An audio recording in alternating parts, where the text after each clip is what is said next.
My name is Ginny, also known as 2/3 Lotus, everywhere on the internet. This clip is part of my series, The Poets of Twitch, where I analyze my viewers' writing live on stream. Nothing has been edited out, so you're seeing this exactly as streamed with all of the imperfections and tangents that come with being live. If you want to catch me live or want more information, check out the description. Otherwise, enjoy some excellent writing. Here's HighCalliBrr's work, which is not titled.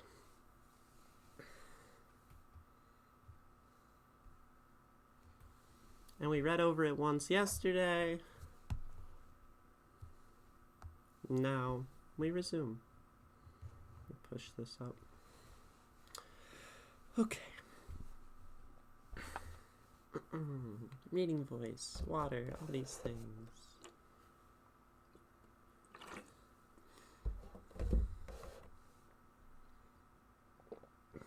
At first, the flower kept a gold to her stem. But in the mirror, she donned a green instead. Having lost her glow, she'd wilt into her bed, yet paler have made puddles of lesser men. He'd tend to thorns along her throat and leg that limp became after days of praying.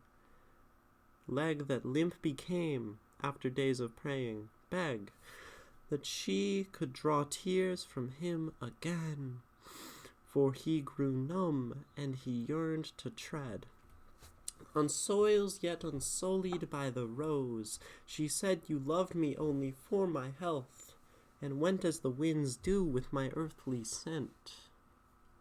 Dread the day that I stand tall again, that you fled when I forgot what made me beautiful. I bent."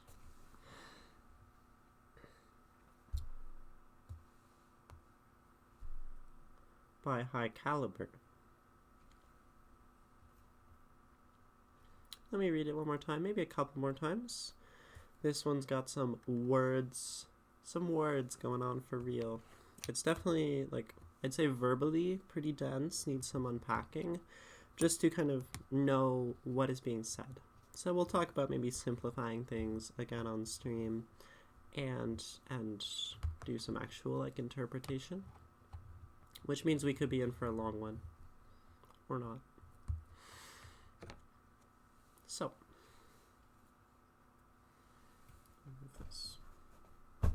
at first, the flower kept a gold to her stem, but in the mirror she donned a green instead.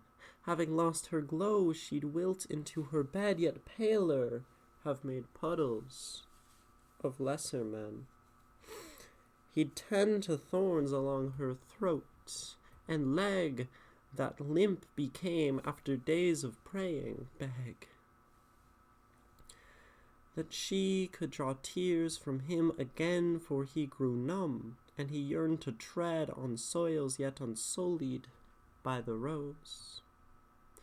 She said, "You loved me only for my health, and went as the winds do with my earthy scent. Dread the day that I stand tall again, that you fled, when I forgot what made me beautiful. I bent."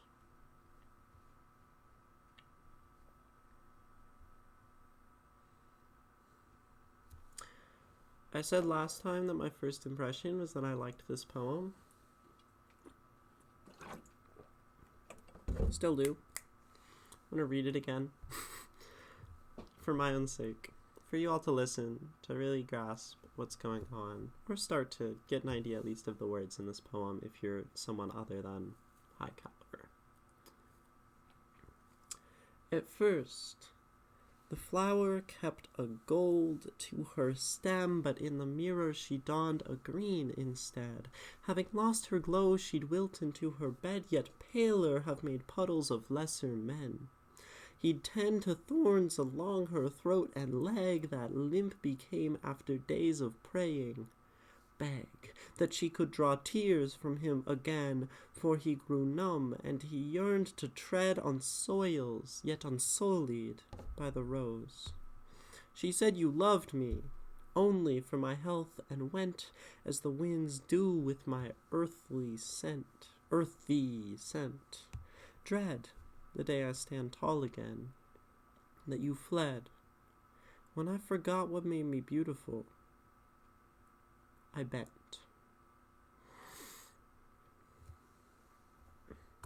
Alright, so let's do some colors.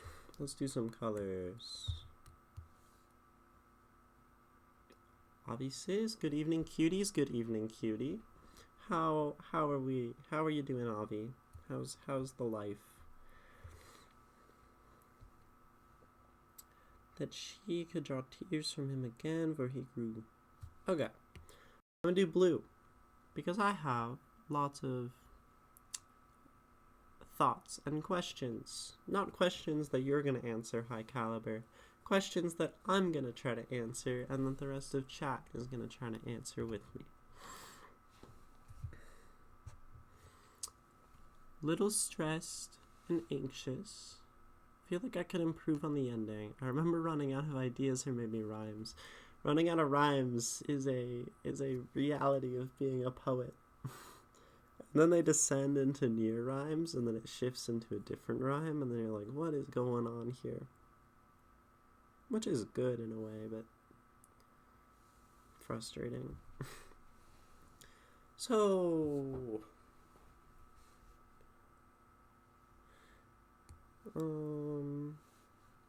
this one. Having lost her glow, she'd wilt into her bed, yet paler have made puddles of lesser men.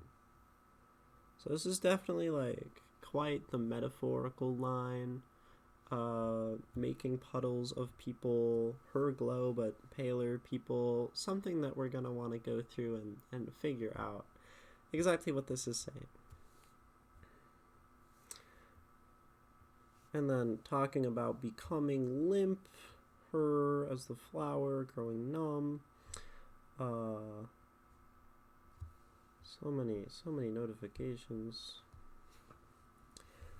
And he yearned to tread on soils yet unsullied by the rose.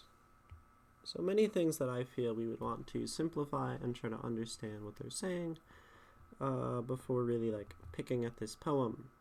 And this is a lovely tool that we have of just simplify the poet if you cannot, on face value, really grasp what they're saying. You know?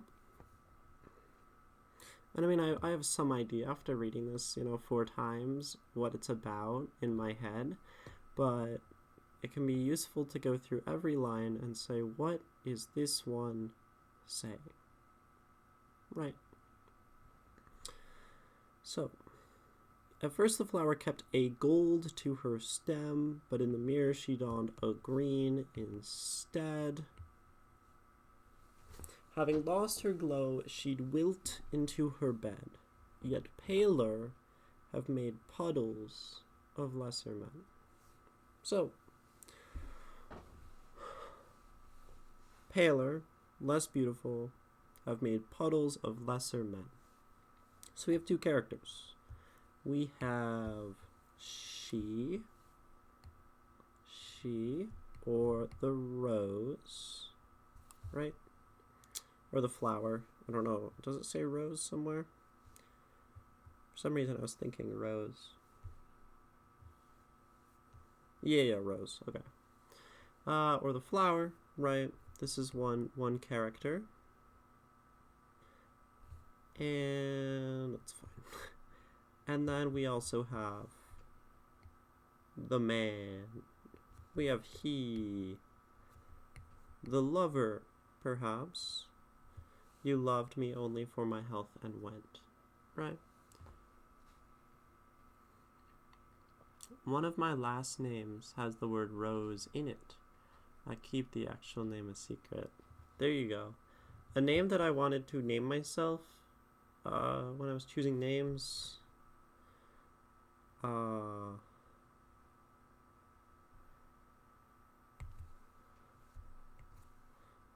from Gaelic, Roisin,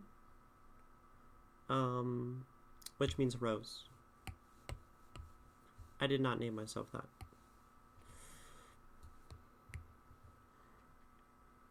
I named myself a name that Ginny derives from. So,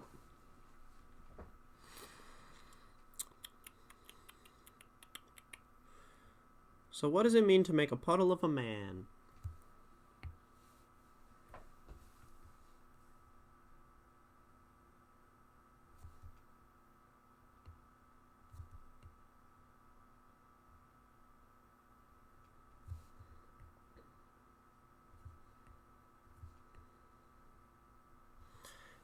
That is what we asked, right? If we want to interpret this, we need to know what things are saying. And if we're not quite sure, and I'm not quite sure yet, what making a puddle of a man means, then we ought to work on that. But we do have some clues. One way we can figure this out is look to the rest of the poem.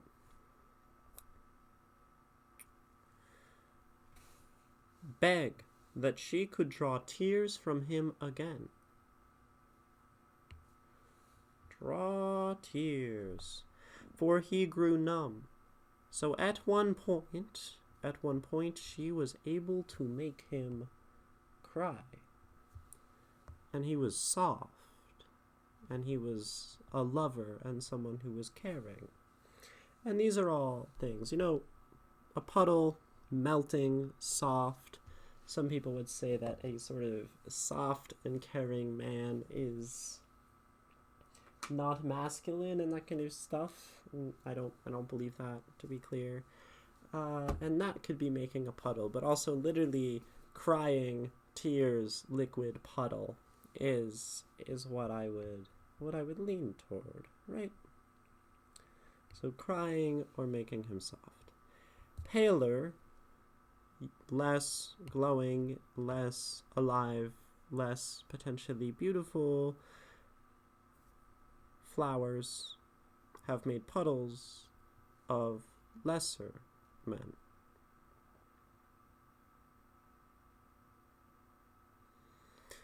I find lesser an interesting word here.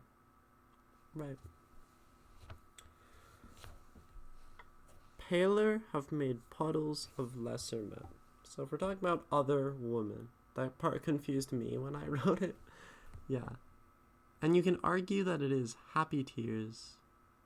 You can argue if it is happy tears from owning the beauty, or sad tears, prospect of losing it as she wilts. Perhaps. Yes, maybe we can look into whether this is happy or sad. I mean, I would tend toward just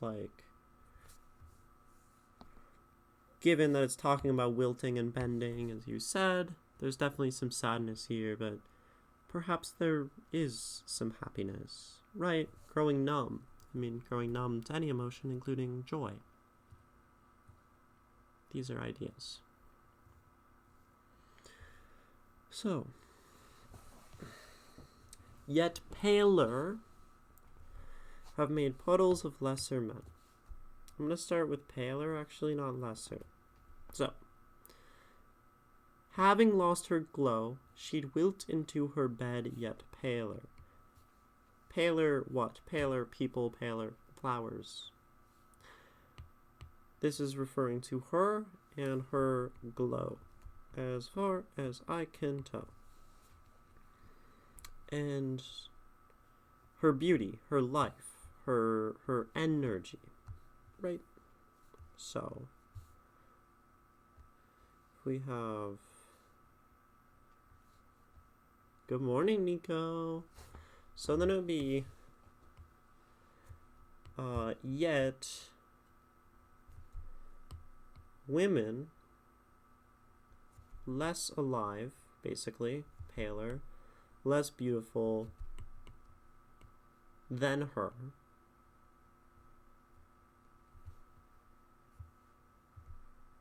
Women less alive than her have made puddles, have caused to cry,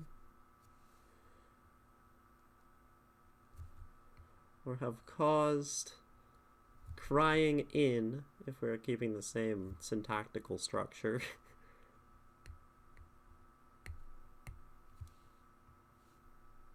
Lesser men.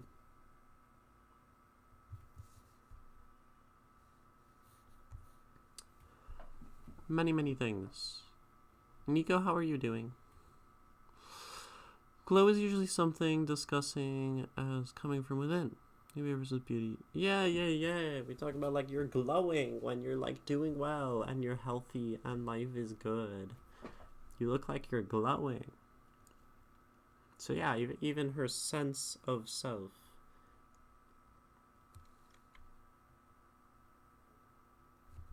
That is an important note. Sense of self. So, yet women less alive than her have caused crying in lesser men. Wahoo for performing an MF Monday this week. Thank you. In lesser men.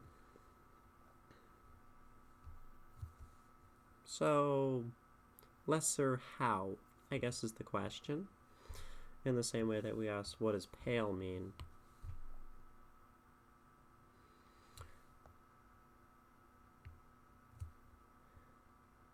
And it could be, I mean, being less of a man, if we're also talking about drawing tears and things like this and growing numb, perhaps someone who is less of a man is a softer man. In softer men. Right.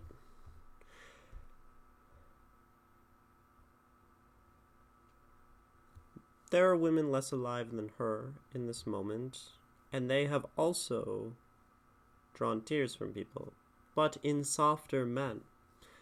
That means he is not as soft a man.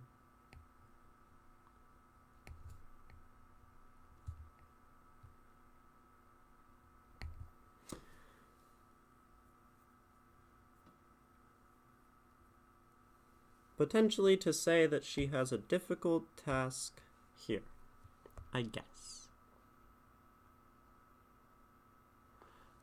Oh, so he's like trying to be strong, question mark.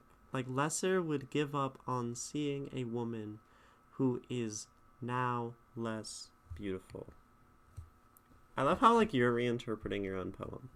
Yeah, so lesser would give up on seeing a woman who is now less beautiful. Yeah. So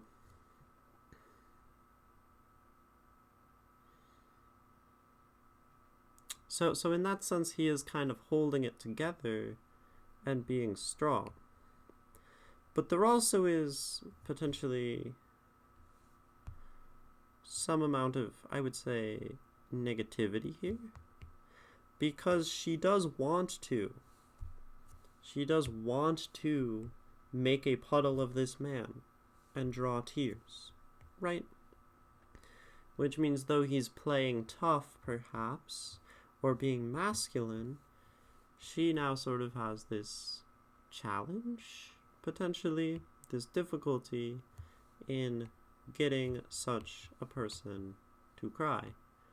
Nico, you said you may or may not be co-hosting next week at MF Monday. That's awesome. And yeah, so those are some like potential ideas. And it's giving us this dynamic of, you know, maybe a man trying to be strong, as we see later as she declines in health, right?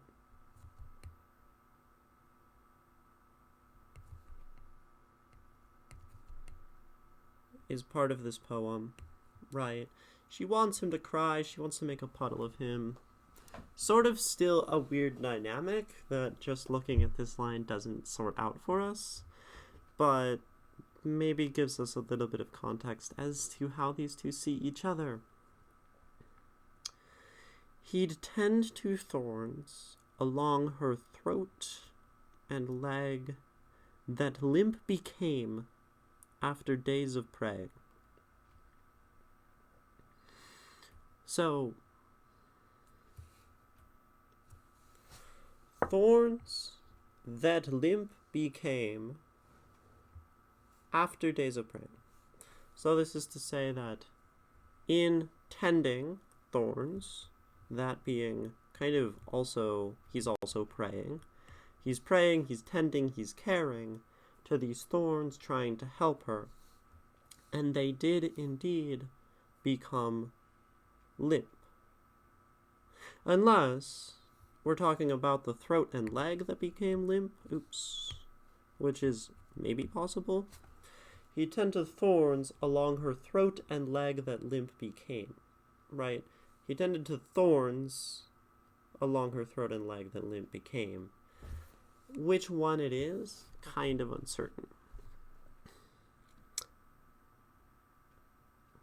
Which either means that if the throat and the leg became limp, then she has not gotten better. She has not healed through this tending and praying, and the thorns have constricted. If the thorns have gone limp, then things are pretty good. What was that? Avi, you subscribed with Prime. Wow, thank you so much. Avi, thank you. Should I say what you meant? No, you should not. Because this is a very dense poem, and that's part of the difficulty, is parsing through things like this. Avi, thank you so much for subscribing. That is what gives this the potential of being a thing that I can do as a job. Now that you're subscribing, I'm going to run an ad break. I just have to run one. It's been half an hour. Don't want those pre-rolls. None of you watch the ads. Stand up, take care of yourselves. I need to fill up my comically large water jug. I'll leave the poem on screen for anyone who either doesn't get ads or is subscribed to, enjoy.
Okay.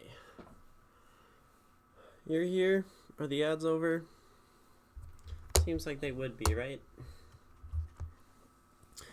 So, yes. I'm going away on vacation for a while after today, so you won't see me around for a bit. No worries. You've been in chat. You've sent things already. Very cool stuff. So, yeah. Do I have something of yours that's been submitted? We'll get to that later. Anyway. Yeah, I do. Back to this. So, after days of praying, beg that she could draw tears from him again. Also maybe praying, begging connection there. That she could draw tears from him again. For he grew numb. And he yearned to tread on soils yet unsullied by the rose.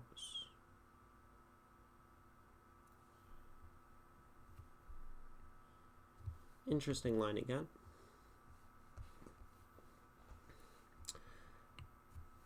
Yearned, my voice is great today.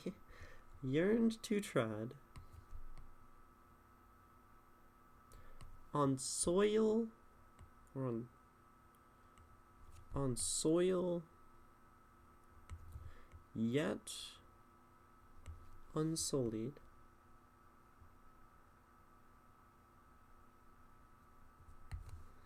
by the rose.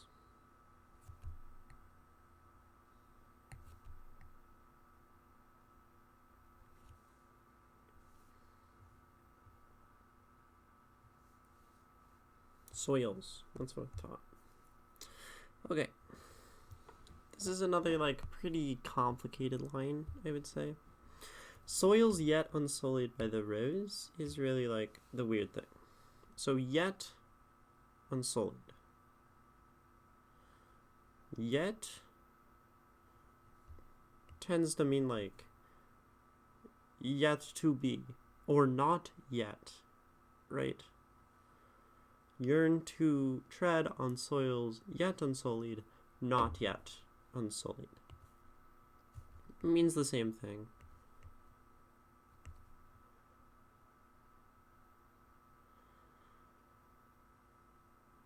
Unsullied by the rose. So if they are not yet unsullied, they need to be unsullied. Sullied, meaning, you know, kind of messed up, or like unclean.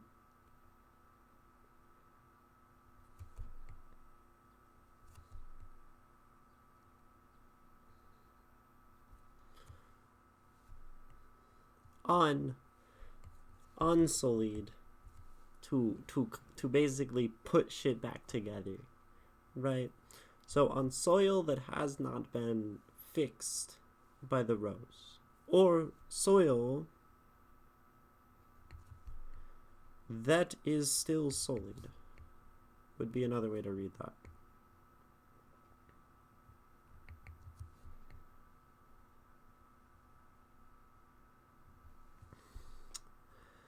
And he yearned to tread on that soil.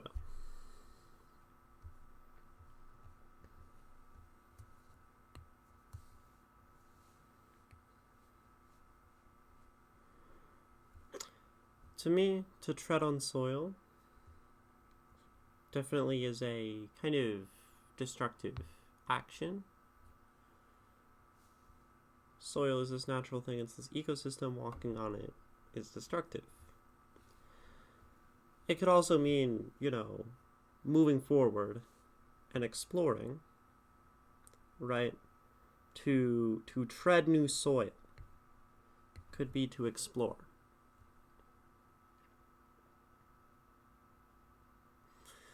So perhaps he has this interest or this yearning to dig into these messed up things.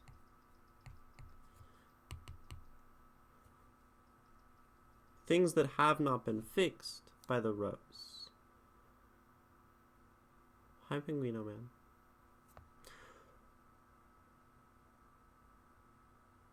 And what could that be? right? As she is struggling, as her life seems to be getting worse, as her health goes, and she bends and she wilts. Perhaps the wilting, the failure that she has is the thing yet unsullied. And he tries to involve himself in this, and maybe that's something she doesn't want. It's hard to tell, though.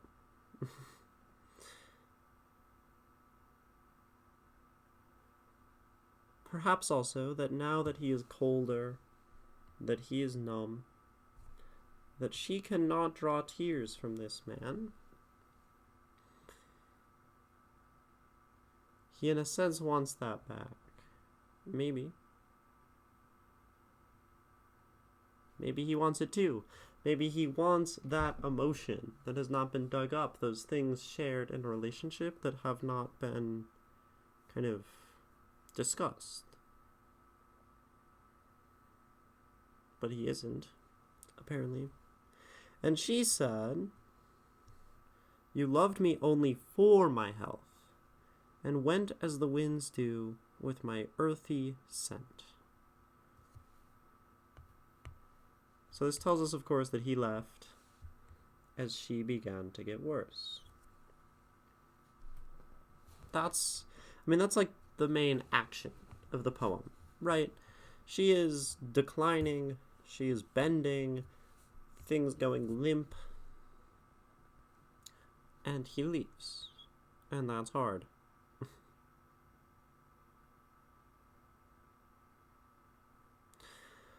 Dread the day that I stand tall again, that you fled when I forgot what made me beautiful, I bent.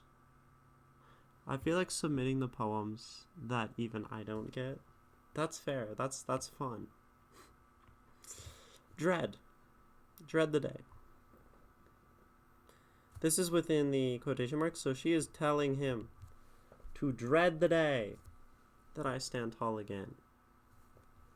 That you fled when I forgot what made me beautiful. And forgot what made me beautiful, that connects to what I think Avi said earlier about glowing being this internal thing that was mentioned earlier. She has forgotten what has made her beautiful. He did not like that.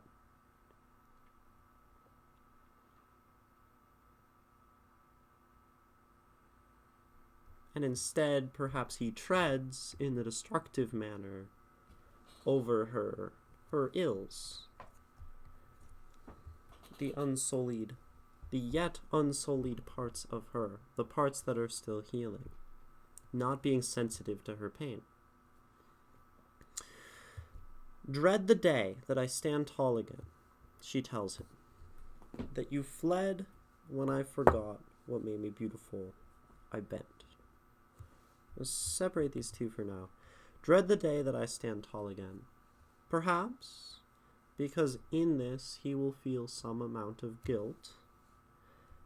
Because, you know that idea where you like leave an ex because they're not good, and then you check back like 5 years later, like stalk their socials, and like now they're like cool. Perhaps something like that. Or just the regret of leaving, knowing that if you had stayed, maybe if you had gotten through it, helped this person through it, that things could have gotten better, and this could have been what you had. Bye, Nico. Have a good one. Thanks for stopping in.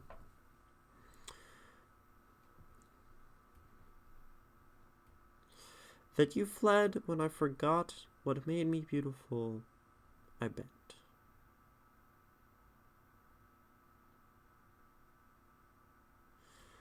Dread the day I stand tall again. Dread that you fled when I forgot what made me beautiful. Right. The slash is an interesting punctuation mark here.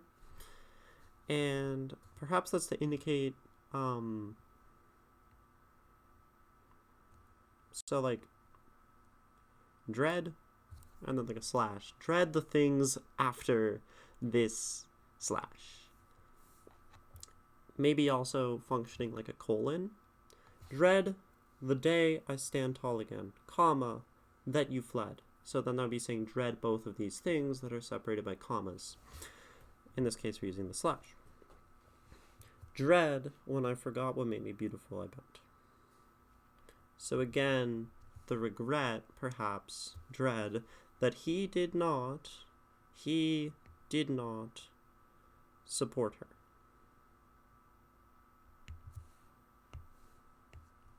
He didn't do that. And that kind of sucked for her. Now,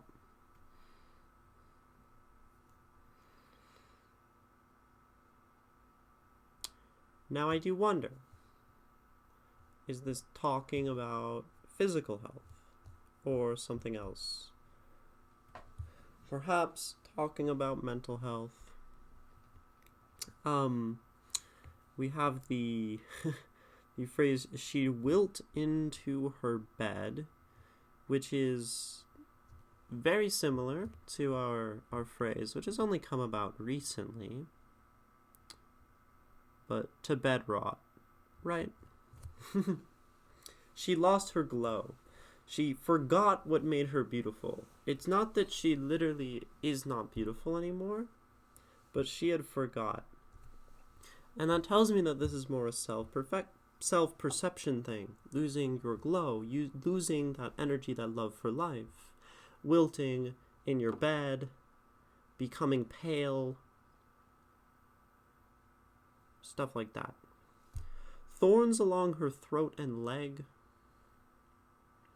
If we were to interpret it as a sort of discussion of one becoming depressed and that ending the relationship in this poem, then thorns, cuts along her throat and leg. Those are common places to do such things. I would not suggest you all do that. In fact, if you're thinking about such things, don't. That limp became after days of praying.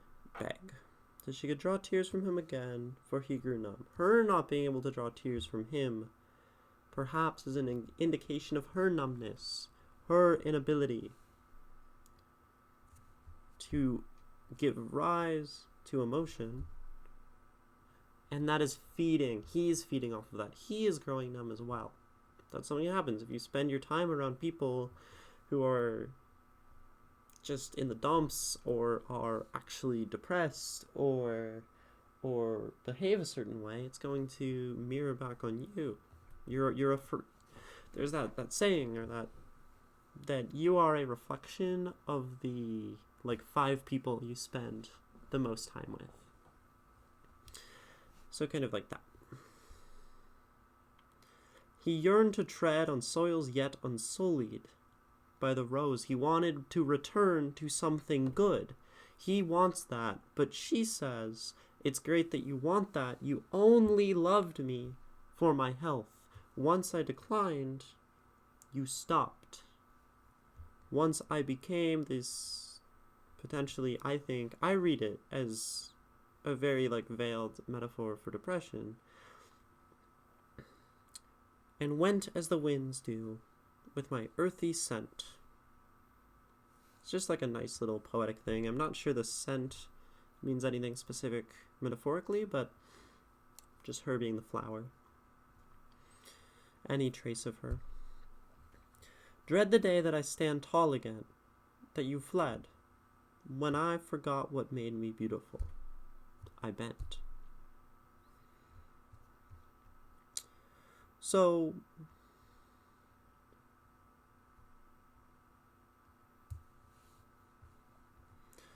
maybe all of that comes down to me saying that this is, I read this, it's not often I give you all just my interpretation, as her descending into depression, the flower. These first 2 lines we haven't talked about though. which is interesting. At first, the flower kept a gold to her stem, but in the mirror, she donned a green instead. That is to say that the first line, if in the mirror she donned a green, for herself, right? Anything done in the mirror tends to be like for oneself. And probably what she prefers. And yet at first, she kept a gold to her stem. In a relationship, we do this. we do things, perhaps this is referring to clothing, keeping a gold to her stem or jewelry or some metaphor for how she behaves. But this is when she is maybe with him. Because the alternative is when she is in the mirror, when she is alone.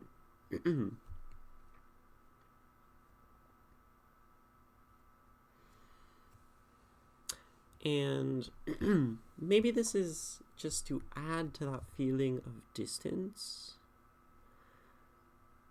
that he only loves her for certain things. And if she were to don a green, not just in front of the mirror, perhaps, there would be some amount of conditionality here. She needs to behave, she needs to act, she needs to look a certain way. But then herself, she is not that. And she cannot be that, having lost her glow, right? Wilting into bed. So maybe that's the connection there. So, I guess that's my thoughts, interpretation-wise, on this poem. And that was all just me trying to figure out what I think this is saying. And some poems are like that. And that's why we went through and kind of simplified, right? Because a line like, he yearned to tread on soils yet unsullied by the rose, maybe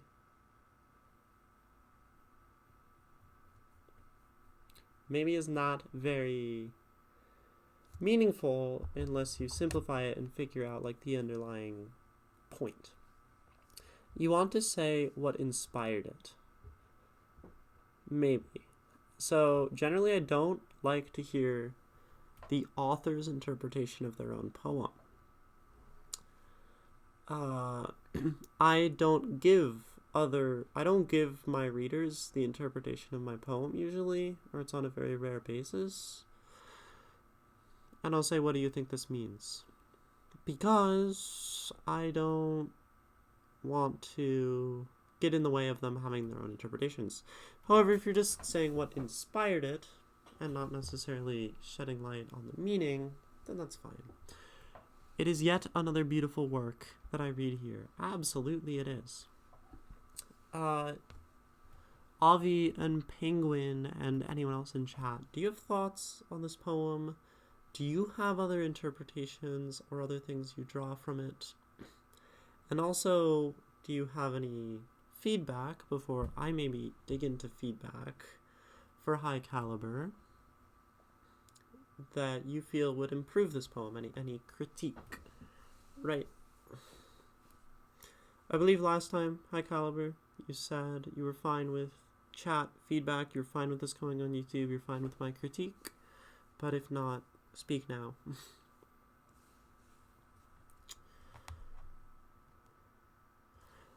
And particularly if you all have more detailed thoughts, even if you just like the poem and think it's really good, definitely say like what's your favorite part and why.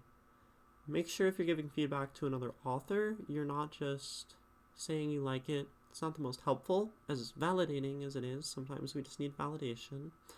But make sure you are giving some context, some detail, some feedback, because that's the feedback that really matters to artists, right? And you all know that as fellow writers, that someone just saying, yeah, this is really good, and then moving on is is whatever, right?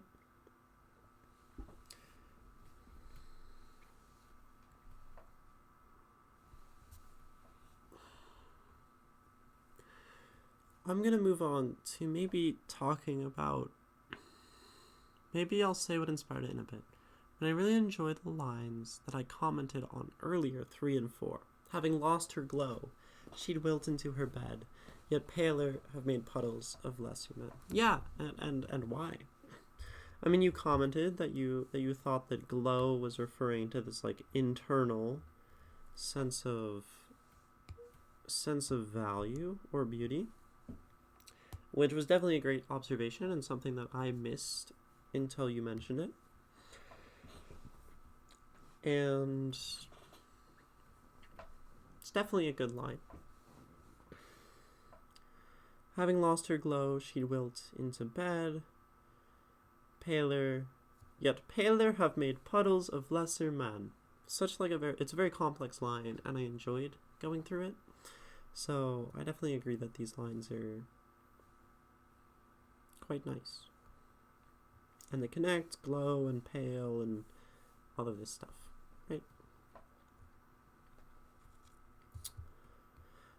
Before I give any feedback, I'd like to ask you, HighCalliBrr, if there is any specific things that you are looking to work on in your poetry, or you personally think this poem doesn't do well, right? Because if you're like, well, I don't really like X in this poem, maybe you feel like it's not getting to the point, or maybe you feel like you don't like the rhymes, or maybe you don't like the flow, or maybe you feel it's just missing something, although that's not very helpful for me. Not saying that any of these things are true. Then those are the things I'd like to focus on.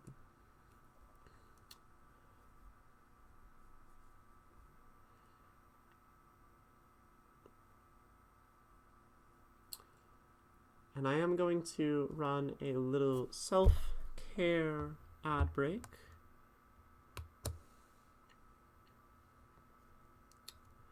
So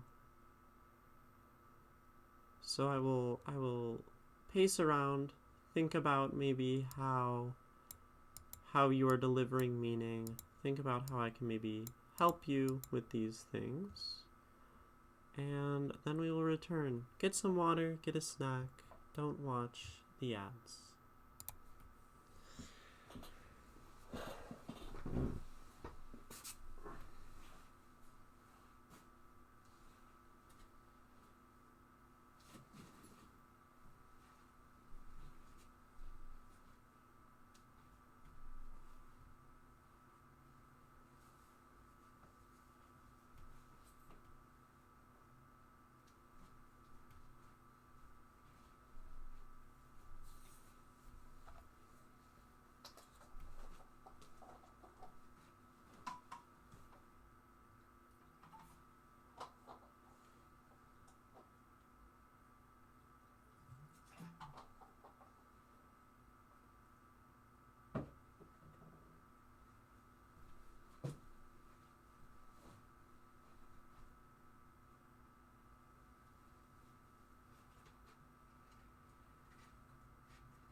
Are we back from ads yet?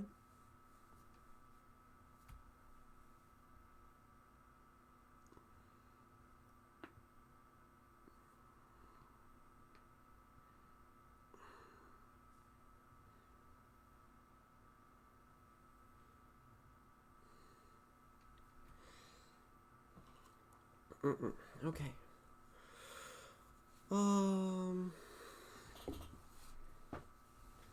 Welcome back. Welcome back. The last part. So you said first HighCalliBrr. I always have trouble telling a story and delivering a meaning. After this, I learned a few things that helped me do that. Certainly, if my interpretation is wildly different than what you intended, that can be enough of a lesson on how to say the thing you mean. Like writing about things that are important to me, that's a big thing. The last part almost feels like a sort of scolding, and almost to a point feels amusing.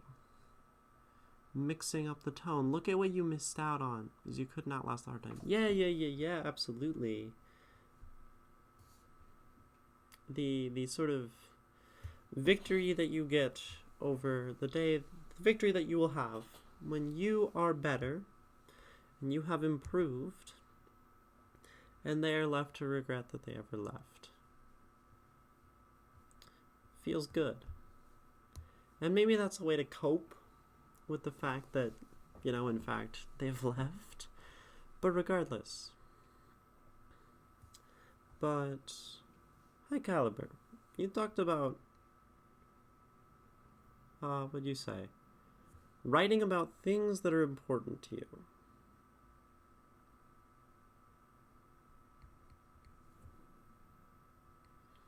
And I'm just going to write this as writing personal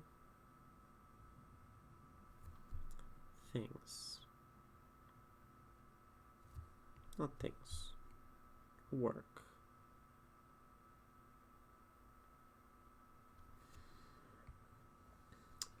Some works are deeply personal. And I have to presume that you're sort of saying this in relation to what we're reading, because it seems deeply personal. It is about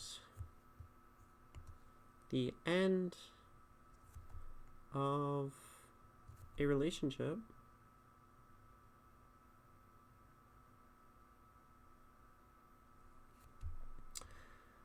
it is about potentially, or definitely about some kind of personal degradation, in that it's about getting worse and struggle and suffering for the flower.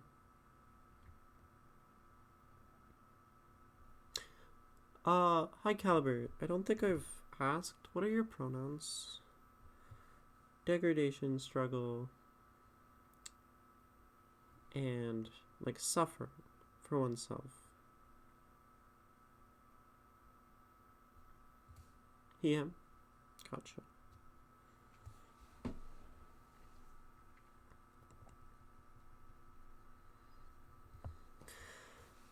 It has this in it, a deeply personal thing.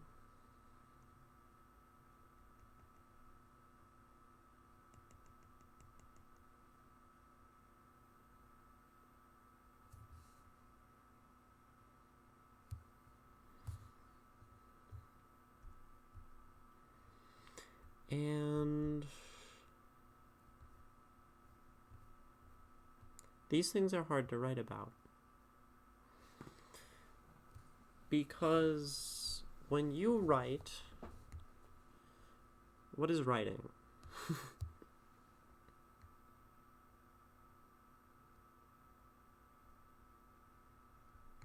At least writing poetry is really trying to take an idea,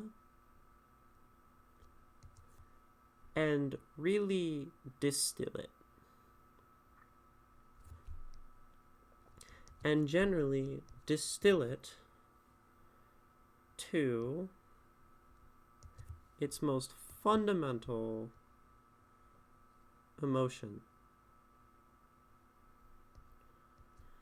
Bukowski, we heard yesterday talked about every line mattering and having life and having juice and having emotion. And that's what I mean when I say distill. It's putting your words into an extremely powerful format. You know, if a novel stretches out for a long time. So maybe it's less emotion for any given word over more time. Like drinking beers. You know, it's going to take more beer to get drunk. Where like, maybe a short story puts the same story, some emotion, into a quicker setting. Maybe that's wine. Poetry is like fucking vodka.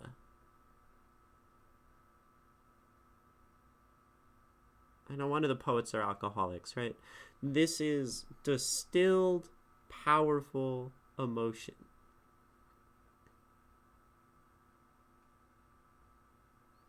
And that's a really, really difficult thing to write. Especially when the emotion is deeply, deeply personal to you. End of a relationship, or even just the loss of love that is in this poem.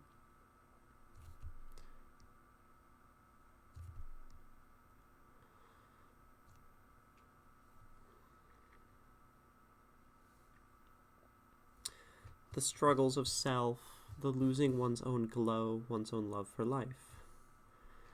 And when we have to take these ideas in our head and put them on a page in this very short amount of words, it gets really hard. And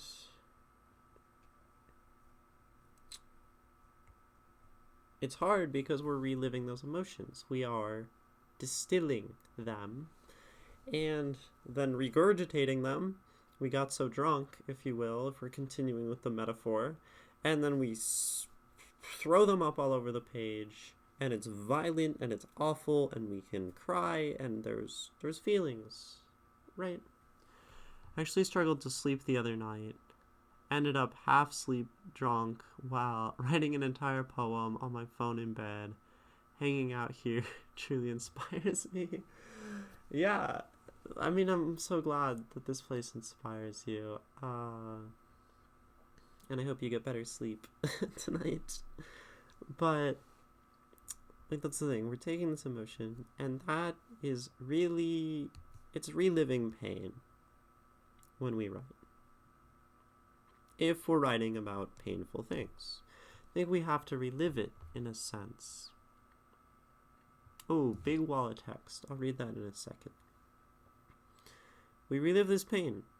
And one option that we can do, since it often feels pretty bad and pretty unnuanced to just put it all on the page, we can dull it down for ourselves through metaphor. Right? And sometimes we write the most powerful things to us, and then we hide our words behind layers and layers and layers and layers of metaphor, which in a sense you have done. It's something that I do a lot. So often I will take something that starts as a pure, raw memory and emotion, and then I will mask it in metaphor until I feel comfortable writing about it, which then kind of kills that distillation that we were hoping for because it's so far away from the original thing.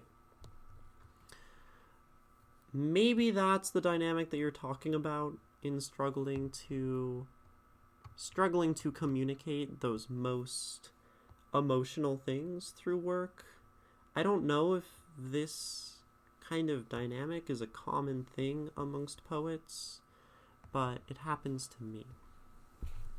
It might be a style choice, but I feel like amplifying the imagery of despair and lost beauty could help a ton to remove any vague descriptions and instead use vivid sensory details, like I recommended for you for your style, Penguino Man, to create a stark contrast between her past vibrance and the current state, emphasize the feelings of decay and hopelessness, and make the characters' emotions point blank.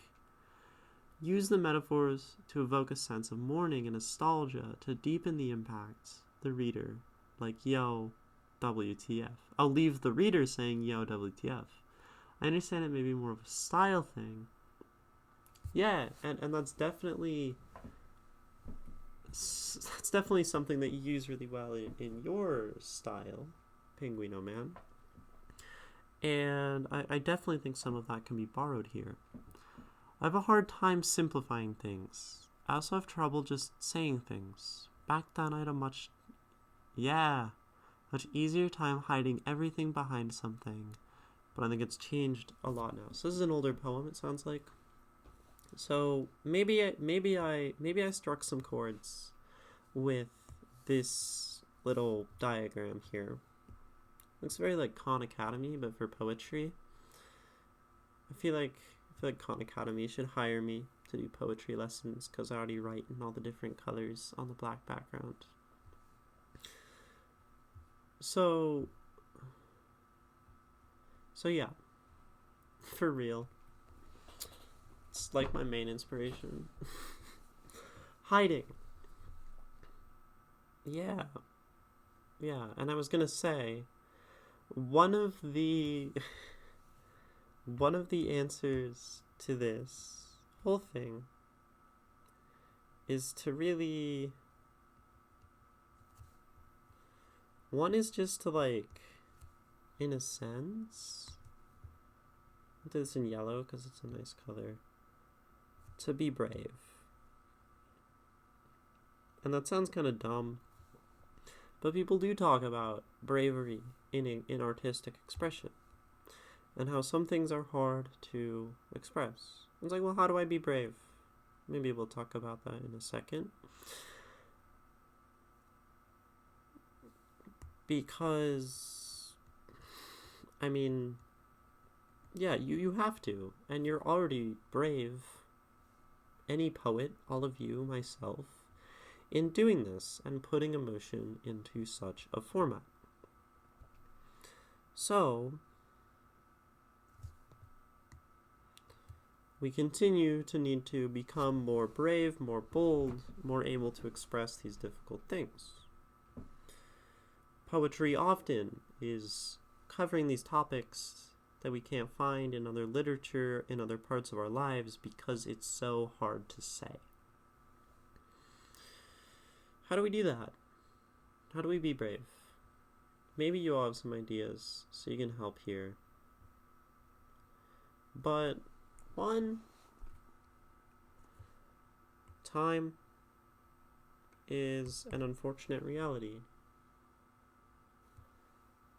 It takes time to just learn how to express things and be comfortable in your own writing. And not just time, but also sort of related to time, volume of writing. If you're not writing a lot, I think we should be writing a lot. I have more fun when everything had some sort of device. I think that was how I process things. Yeah, for sure. I think just don't be shy with the emotion you're portraying. Pain is pain for a reason. Sometimes we spend too much time romanticizing it. Think of metaphors as a way to amplify the pain rather than disguise it to sound artsy and cool. Really delve into that. Live that and push it. Oh, so yeah, this is great advice from Penguino Man for sure. How else can we be brave? Sometimes, no, you're not yapping. Sometimes being brave is difficult because it's doing something unfamiliar to us. Other people around you most of the time will not be writing things like this. Just most of the world is not poets. But there are poets like you writing things like this. So I would say, read. And you'll find more poets, more people writing those difficult things. And if you want my personal kind of advice, analyze. Because other poets are doing the same thing as you. I do it. Everyone in chat has done it, probably, if they've written a poem. They've struggled to say the things they'd rather hide something, hide behind devices, use a specific form, use a specific meter, and cram the words into it so that the more impressive thing is the way it's put together and not so much the emotion. And you'll find other poets doing that. And look for that. And that will help you realize that there's probably other people trying to say things too who are unable to do it. So that's an option. Another one. What you are doing here. Share your work. And there's a few reasons, right? One, sharing, you're going to hear people's interpretation, their analysis, if there's someone who is willing to do that. But you can generally berate your friends and just ask them, if they're like poetry friends and writing friends, you just keep hitting them with the question of like, what does this mean? Referring to your own poem.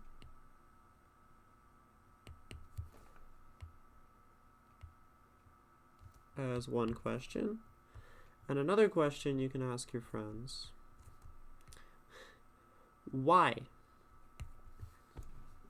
You know? Why do you like this? Why does it mean that to you? Make them do what I'm doing. And you'll see one of two things.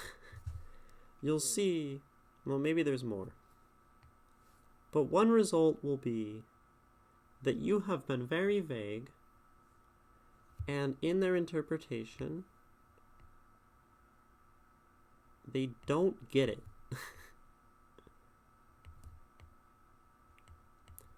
That doesn't mean your poem is bad, right? But it means you haven't communicated clearly if you want them to have a certain interpretation. Or they will, and in that sense you'll get validated. You'll also probably get validated because people love to be polite and just say like, oh wow, I love your work. I think my opinion back then was, well, growing up, I was like, beauty is everything. But I was struggling because I also wanted people to understand me. And I couldn't do that just by sharing what is beautiful about things.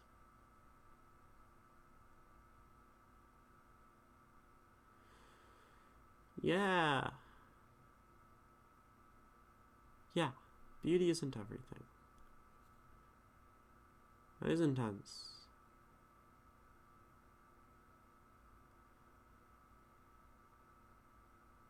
Definitely understand that. And I think a lot of people do.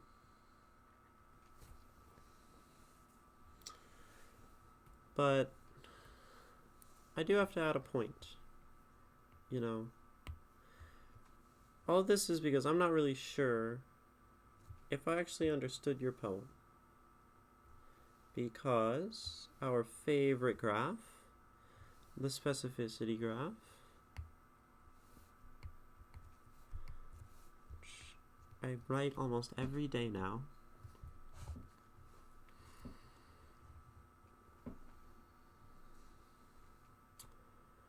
the more specific you get, the more singular your interpretation will be. Essentially, by becoming more specific, we are approaching having one interpretation. There's only one way for people to interpret this poem, which is also impossible because everyone has lived experience. And it's like there. And your poem lands somewhere up here, probably, and that's not a bad thing. Your poem has many ways to be interpreted. More than we've already talked about here. And this is not bad. I is not a measure of quality. It's really just an observation of how you relate to your audience. And it really comes down to your own personal decision where you want to land on this graph. How specific do I want my poems to be? Do I want people to have many, many different interpretations and have this complex metaphorical thing that can be taken in wildly different directions? Or do I write something more straightforward? Let's take By Hand by Brian yesterday, about loving his mom. Simple enough.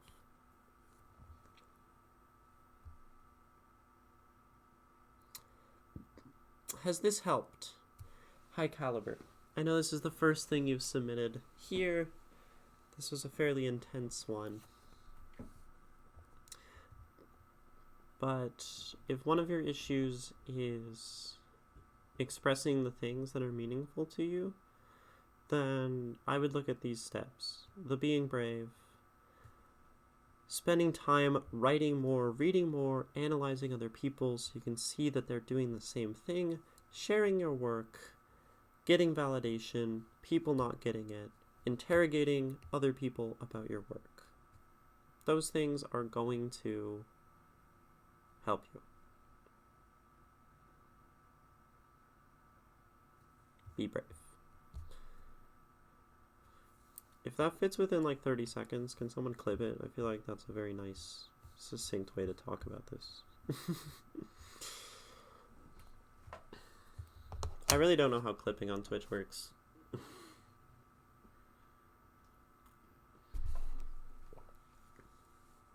But yeah, and I guess, HighCalliBrr, do you have other questions for me?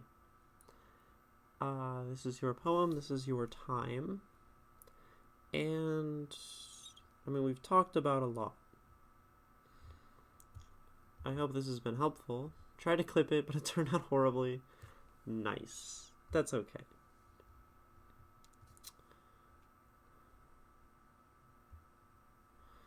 And, I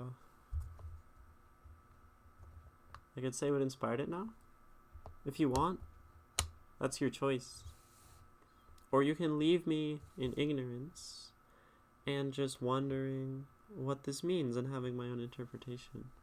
But yeah, what inspired it does sound interesting. Do tell.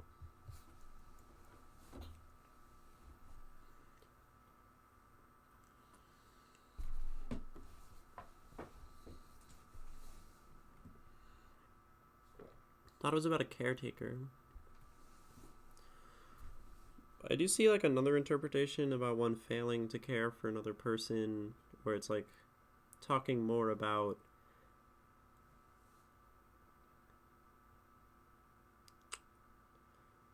like him failing to care for someone, not necessarily in like a romantic relationship, but like almost like a dying mother and not being able to do it.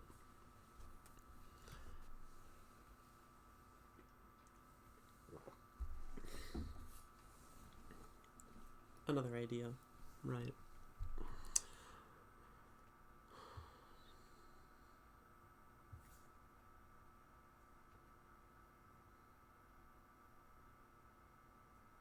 What do you got, HighCalliBrr? Give us the secrets, if you want to.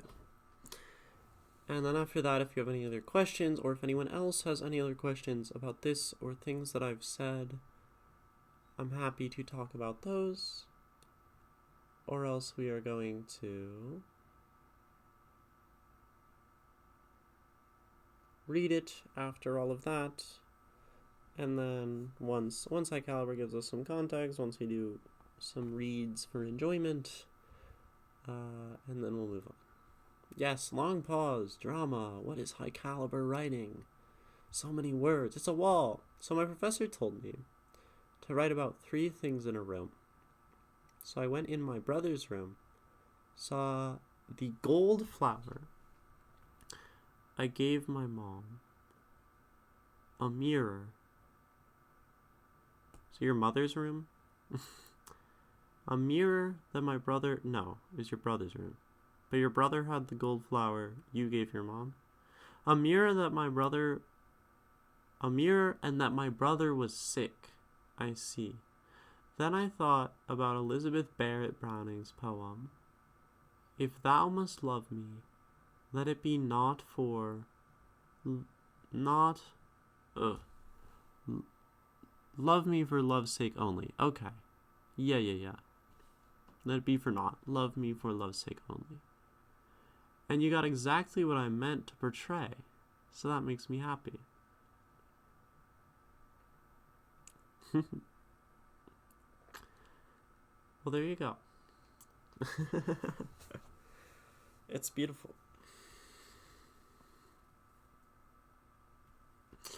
And I'm going to read it one more time. Maybe we should read some Elizabeth Barrett Browning on stream sometime. I haven't read any of her work. Ever. I'm illiterate as a reader of poetry.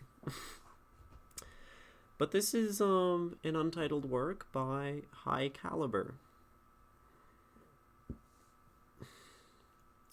At first, the flower kept a gold to her stem, but in the mirror she donned a green instead. Having lost her glow, she'd wilt into bed, yet paler have made puddles of lesser men. He'd tend to thorns along her throat and leg, that limp became after days of praying, beg that she could draw tears from him again, for he grew numb, and he yearned to tread on soils yet unsullied by the rose. She said, "You loved me only for my health," and went as the winds do with my earthy scent.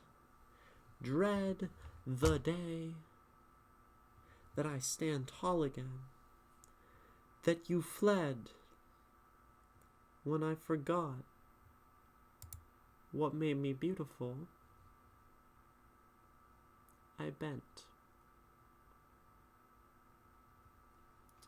An untitled work by HighCalliBrr. Thank you so much for submitting. I should get like a bunch of cameras and do different angles as I read. Bow. Great work, HighCalliBrr. Thank you so much for submitting. It has been my pleasure as well, Avi's pleasure, and I'm stoked to read more of your work if you ever decide to send more. We're glad to have you here. Thank you for watching. I encourage you to check out the rest of the series, follow if you enjoyed, and stop by Twitch if you want to share your own work. See you there.